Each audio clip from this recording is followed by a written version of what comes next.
this before. Generally, it takes 2 to 3 years of hunting. You have to hunt in all the venues. In other words, everywhere we hunt, you hunt everywhere. You hunt in the first field. You learn, you're the one who always volunteers to go open the gate. You're the one who always, if the huntsman needs something, if a master needs you to do something, you're the one who volunteers to do it. That's part of your service to the club, and they help you earn your colors. The irony of it is, of course, is that after I got my colors, I wanted to open all the gates because I thought it was just so cool to have my colors. That's it. But I mean, the buttons is the thing you get first, which is really just to recognise that you're, a member of the club. So generally, you can get And you're getting there a lot, a lot quicker. Yes. Yes. Yes. So do you get like all 3 buttons at once, or you do? Yes. Okay, and then you get buttons, and then you can get colors. Yes. The stairs. The sequence basically is you're awarded your buttons first, okay, which is a recognition that you're a contributing member. You're obviously a member, and probably going to get your colors in another year or so. All right. So it's an encouraging thing, and it's a recognition thing. And then you get awarded your colors, and then you get to put your buttons on, put your collar on, and so forth. Yeah. Yes. How come your wife's coat is missing a button? You're gonna have to ask my wife that. That does happen, though. Yeah. So, like, for the boots, you don't wear typical show boots. You can do. You can. You can? Okay, but for, like, going through water, what kind of boots are those? Well, my boots, they're custom made in England, Oh, okay. which I got there on purpose. And these are a little bit different. My first pair of boots were Daners, That's what mine are. who made very fine boots. And Okay, we'll be shot. Not cross country, but you wouldn't put polo wraps on to go hunting for 2 reasons. One, if you're going through rivers, what do you think would happen to a polo wrap if it's on your horse? Those things will come off so fast, and they soak up water. They soak up water and they get tighter. So your horse could bow a tendon or get the bandage bows. And the other thing is, horses when they come out hunting tend to get a little bit stronger. So even if your horse at home, you wear a snaffle, just be prepared that he might suddenly get his fast feet on and want to just get a bit stronger. And also, how many of you put either a running or a standing martingale on? Well, what we do is we change that and we have a breastplate, because with a running or a standing martingale, if you're going up and down hills, the little bit that just goes over the neck pushes forward, and sometimes you don't see it, and the next minute it's hooked over their ears because you're going down a hill or a bank. So we use a breastplate, and then you just put your attachments onto that.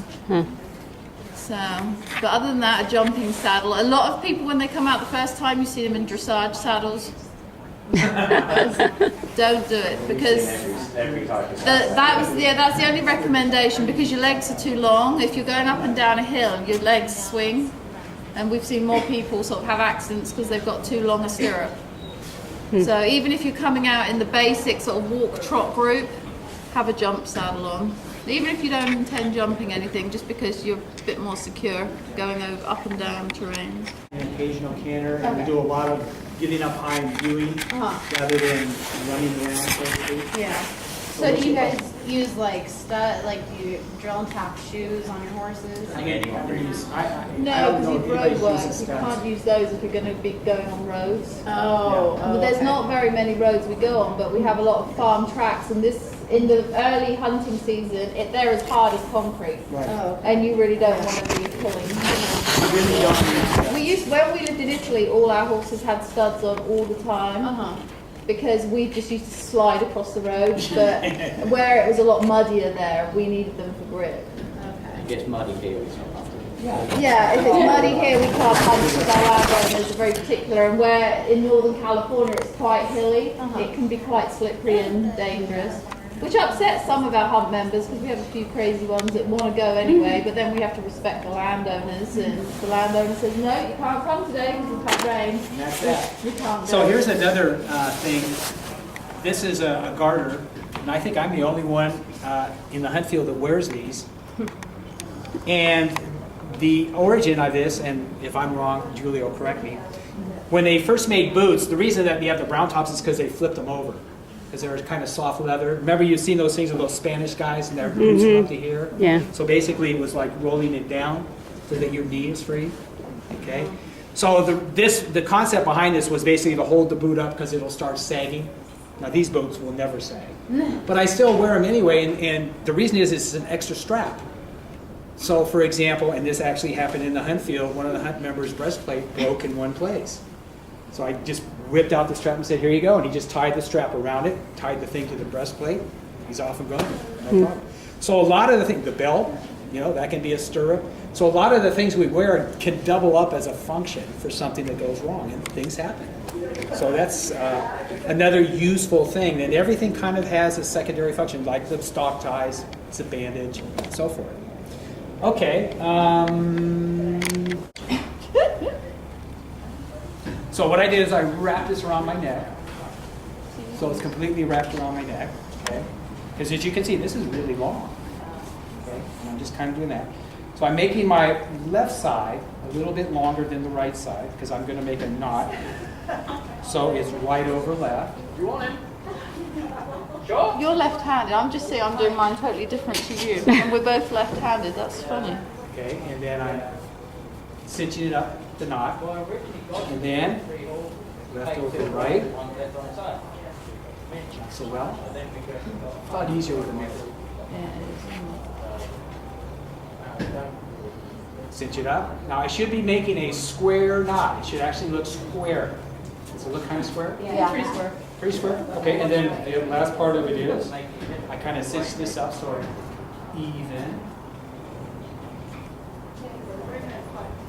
And then I just flip this You know how even mine is? here. And that goes like this. So I'll put this one first, this one second.